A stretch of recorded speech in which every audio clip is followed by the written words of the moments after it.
on va voir dans cette vidéo des rappels de cours sur la gravitation universelle. Alors pour commencer, la loi de la gravitation. Cette loi, elle dit que deux corps qui ont une masse s'attirent mutuellement. Par exemple, ici, j'ai représenté un corps A qui a une masse MA et un corps B qui a une masse MB. Eh bien, A attire B et B attire A. Alors cette attraction est représentée ici par une force qui est la flèche représentée ici sur le schéma.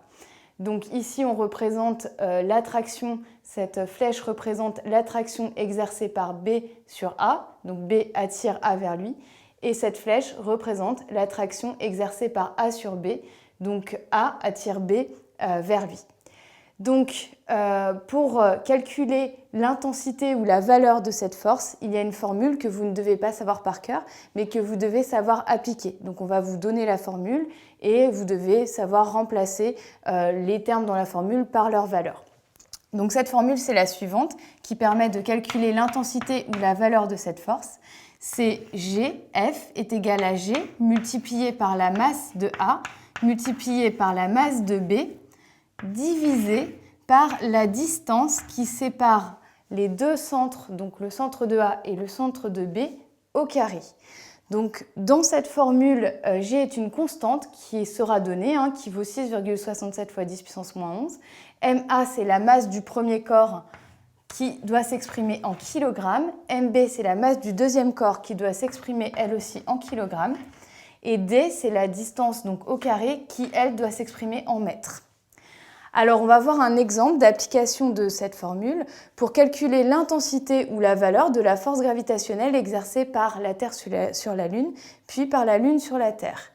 Eh bien, pour calculer la valeur ou l'intensité de cette force, il suffit de remplacer MA et MB par la masse de la Terre et la masse de la Lune, et D par la distance qui sépare le centre de la Terre et le centre de la Lune au carré.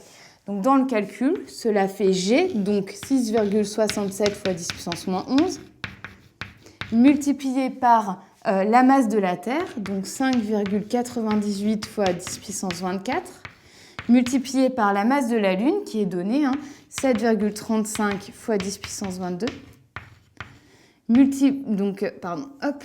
divisé par la distance Terre-Lune au carré. Alors attention, ici, il y a un petit piège, que la distance est en kilomètres.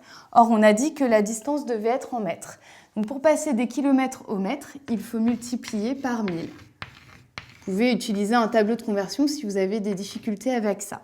Donc au dénominateur, on va mettre 3,84 fois 10 puissance 5 fois 1000, le tout au carré. Alors, juste une petite remarque, sur la calculatrice, pensez bien à bien mettre des parenthèses, donc mettre les parenthèses ici au numérateur et une double parenthèse au dénominateur pour ne pas avoir de problème au niveau du résultat. Et là, si on fait le calcul, vous allez trouver 2 fois 10 puissance 20 et l'unité, c'est les newtons parce que l'intensité des forces s'exprime en newtons. Si maintenant on veut l'intensité de la force exercée par la Lune sur la Terre, eh bien c'est très simple, ces deux forces ont la même intensité, donc en fait elle sera tout simplement égale à 2 fois 10 puissance 20 newtons.